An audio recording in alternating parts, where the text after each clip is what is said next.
Welcome friends, आप सभी का फिर से एक बार स्वागत है क्रेजी फॉर मूवीज में। और आज हम बात करने वाले हैं इस हफ्ते थिएटर्स में रिलीज हुई रवि तेजा, अनुपम खेर और नुपुर सेनन स्टारर तेलुगु फिल्म यानी कि टाइगर नागेश्वर राव के बारे में। तो फिल्म देखा जाए तो 3 घंटे के रन टाइम के साथ आई एक एक्शन ड्रामा थ्रिलर फिल्म है, जिसे आप एक फिक्शनलाइज बायोपिक भी जो है कह सकते हो। मैंने फिल्म के हिंदी डब्ड वर्जन को देखा है, जहां पर फिल्म को देखने के बाद जो मेरा ओवरऑल ओपिनियन बनता है उस हिसाब से मेरे लिए फिल्म टाइगर नागेश्वर राव एक decent one time watchable film साबित होती है। देखा जाए तो फिल्म का फर्स्ट हाफ बहुत ही सॉलिड था। फर्स्ट हाफ को अगर आप देखोगे तो वहां पर आपको एक भरोसा नजर आएगा कि इस फिल्म के द्वारा आज मेकर्स जो हैं तेलुगु सिनेमा के अंदर एक बदलाव लाने जा रहे हैं। आपको ऐसा लगेगा कि इस फिल्म से रवि तेजा अपने करियर में एक नया मोड़ लाने वाले हैं। पर फर्स्ट हाफ के अंदर डायरेक्टर साहब जिस भरोसे को जगाते हैं, जिस उम्मीद को जगाते हैं, सेकेंड हाफ में उसी उम्मीद का जो है वो धीरे धीरे धीरे धीरे करते हुए गला घोट देते हैं। एक फिल्म जो एक समय पर बहुत ही इंटरेस्टिंग, बहुत ही इंगेजिंग नजर आ रही थी,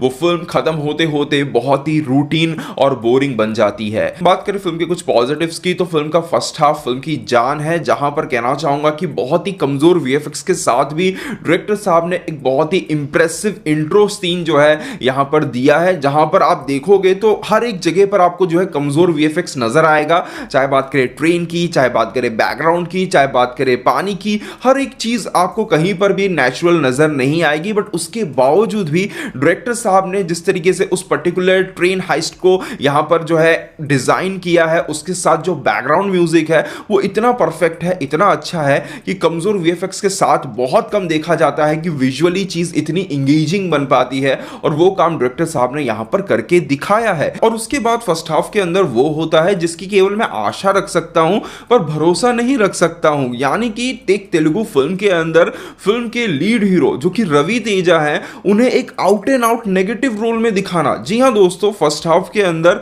डायरेक्टर साहब ने कहीं पर भी कसर नहीं छोड़ी है रवि तेजा के कैरेक्टर को दिमाग से बहुत ही तेज और अंदर से बहुत ही घिनौना दिखाने में। लिटरली एक पॉइंट के बाद मैं उस कैरेक्टर से नफरत करने लगा था, और वो चीज देखते हुए सही में मुझे बहुत ही खुशी हो रही थी और ऐसा लग रहा था कि हां, अब यहां से ये फिल्म जो है सही मायनों में वो हो रही है जिसकी हमने एक समय पर आशा रखी थी। डायरेक्टर साहब ने देखा जाए तो स्ट्रीटपुरम को जिस तरीके से दिखाया है फर्स्ट हाफ के अंदर, उसके साथ वहां के लोगों के बोलने के तरीके को, वहां पर रवि तेजा के कैरेक्टर के बोलने के तरीके को, हर एक चीज को जो है यहां पर डायरेक्टर साहब बहुत ही अच्छी तरीके से बिल्ड करने में कामयाब रहते हैं, जिसका एक क्रेडिट जो है मैं यहां पर सेंसर बोर्ड को भी देना चाहूंगा। जी हां, क्योंकि फर्स्ट हाफ के अंदर लिटरली आपको लगेगा नहीं कि एक यूएस सर्टिफाइड फिल्म है। मतलब आपको इसके अंदर इतने खराब से खराब वर्ड सुनने को मिलेंगे, एक भी सीन आपको ट्रिम होता हुआ नजर नहीं आएगा, कहीं पर भी कोई म्यूट सुनाई नहीं देगा। पूरी तरीके से जैसा का जैसा डायरेक्टर साहब ने शूट किया है, दिखाना चाहते हैं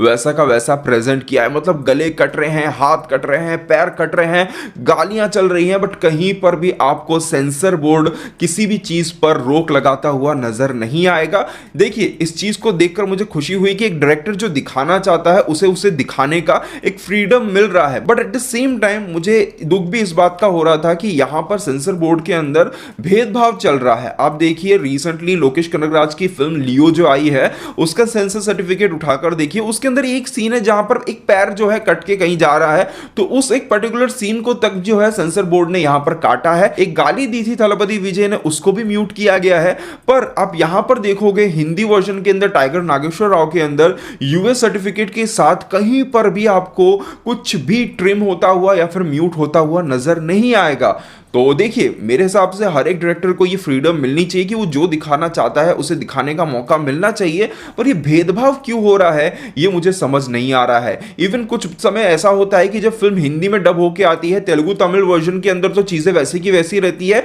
जब हिंदी में आती है चीज तो डबिंग स्टूडियो ही जो है उसे राइटिंग के अंदर ही इस तरीके से चेंज कर देता है कि आगे सेंसर बोर्ड को कुछ करने की जरूरत ही नहीं पड़ती है, क्योंकि उन्हें भी पता है कि आगे जाके सेंसर बोर्ड वाले जो है इसे म्यूट या फिर ट्रिम कर देंगे। अब इस फिल्म को ये स्पेशल ट्रीटमेंट क्यों मिला है, किस लिए मिला है, इस पर कभी और हम बात कर सकते हैं। और जो भी हो, कैरेक्टर कहीं ना कहीं कन्विंसिंग बन जाता है, हमें उससे नफरत होने लगती है, उसके साथ कहीं पर भी हम इमोशनली कनेक्ट नहीं हो पाते हैं, कहीं पर भी कैरेक्टर ग्लोरीफाई होता हुआ जो है हमें नजर नहीं आता है। तो वो चीज फर्स्ट हाफ के बहुत ही हित में काम करती है और हमें एक बहुत ही इंटरेस्टिंग और इंगेजिंग फर्स्ट हाफ देखने को मिलता है। इंटरवल आते आते मुझे ऐसा फील हो रहा था कि यार अब तो यहां यहाँ तक तो फिल्म खत्म ही हो जानी चाहिए, अब सेकंड हाफ में क्या दिखाएंगे। पर उसके बाद सेकंड हाफ में आता है एक बहुत ही बड़ा सा ट्विस्ट, और उस ट्विस्ट के बाद धीरे धीरे फिल्म का जो एसेंस है वो खत्म सा होने लगता है। ऑनेस्टली कहूं तो उसे खत्म करने के बाद भी जो है डायरेक्टर साहब यहां पर एक अच्छी और एंटरटेनिंग फिल्म बना सकते थे, अगर वो यहां पर फिल्म के इमोशनल सीन्स को जो है अच्छी तरीके से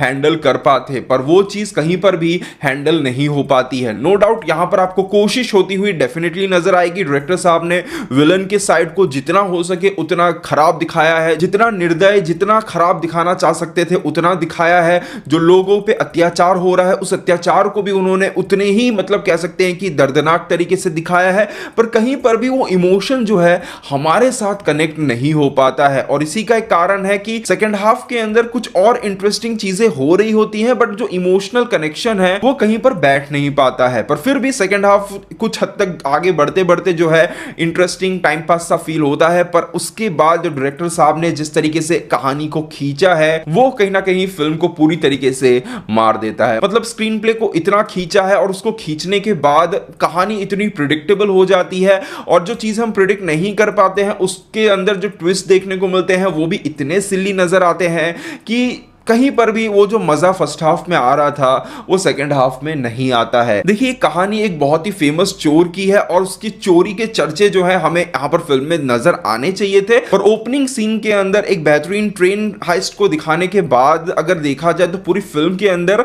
कहीं पर भी कोई बहुत ही कमाल की चोरी होती हुई हमें नजर नहीं आती है। जहां पर भी जो भी मिशन पर या फिर जिस भी काम पर वो निकल रहे हैं हर एक चीज बहुत ही आसानी से यहां पर होती हुई नजर आती है, जो अगेन कहीं पर फिल्म के अंदर वो थ्रिल वो टेंशन जो है ऐड नहीं कर पाती है। फिल्म में रवि तेजा की परफॉर्मेंस की तारीफ तो करनी ही पड़ेगी, नो डाउट परफॉर्मेंस वाइज, और एक कमजोर सेकंड हाफ के बावजूद भी ये फिल्म रवि तेजा के रीसेंट सभी फिल्मों से एक अच्छी फिल्म साबित होती है। इसके अलावा फिल्म के अंदर जो एक सबसे इंप्रेसिव चीज यहां पर नजर आती है स्पेशली हिंदी डब वर्जन के अंदर वो है इसकी हिंदी डबिंग। शुरुआत में मुरली शर्मा की आवाज को अगर थोड़ा सा इग्नोर किया जाए और फिल्म के हिंदी डब गानों को अगर इग्नोर किया जाए तो पूरी फिल्म के अंदर कहीं पर एक पॉइंट पर भी जो है एक हिंदी डब फिल्म होने का एहसास ये फिल्म नहीं दिलाती है। रवि तेजा की डबिंग बहुत ही परफेक्ट हुई है, कमाल की डबिंग हुई है। देखिए ये फिल्म का रिजल्ट क्या आएगा क्या नहीं वो मुझे नहीं पता है, बट मैं यही आशा और उम्मीद रखता हूं कि रवि तेजा आने वाली अपनी सभी फिल्म के अंदर खुद ही डब करे, क्योंकि उनसे बेहतरीन डबिंग जो है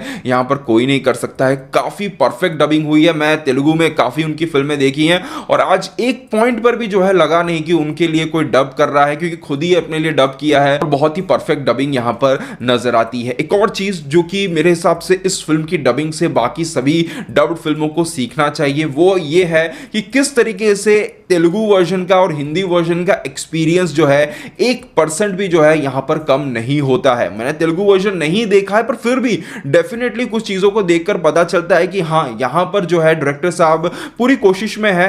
डबिंग डायरेक्टर कह लो कि ओरिजिनल डायरेक्टर कह लो, पूरी कोशिश में है कि एज इट इज फिल्म को जो है रखा जाए। इसलिए आपको फिल्म के अंदर जहां पर तमिल भाषा बोली गई है तेलुगु वर्जन के अंदर वहां पर तमिल भाषा ही रखी गई है। यहां पर डबिंग के अंदर उसे हिंदी नहीं किया गया है, जो अगेन एक जियोग्राफिकल चेंज को जो है बहुत ही क्लियर तरीके से हमारे सामने रखता है और एक ऑथेंटिक डबिंग जो है हमें यहां पर देखने को मिलती है। तो ये स्टेप ये डिसीजन किसका था मुझे पता नहीं, डबिंग डायरेक्टर का था या फिर प्रोड्यूसर्स का था, जिसका भी हो बहुत ही अच्छा डिसीजन था और मेरे हिसाब से आने वाली सभी फिल्मों के अंदर इसी तरीके के कदम जो है यहां पर उठाए जाने चाहिए। तो ओवरऑल यही कहना चाहूंगा कि एक बहुत ही मिनिमम एक्सपेक्टेशंस के साथ अगर आप देखना जाना चाहते हो तो डेफिनेटली एक अच्छे फर्स्ट हाफ के लिए, रवि तेजा की अच्छी परफॉर्मेंस के लिए, एक इंटरेस्टिंग आइडिया के लिए जो है आप इस फिल्म को देख सकते हो। मैं कह सकता हूं कि ये फिल्म हो सकता था कि रवि तेजा के करियर की केजीएफ बन सकती थी, पर कमजोर सेकेंड हाफ और कोई इमोशनल कनेक्शन ना बैठा पाने की वजह से डायरेक्टर साहब इस कारनामे को करने से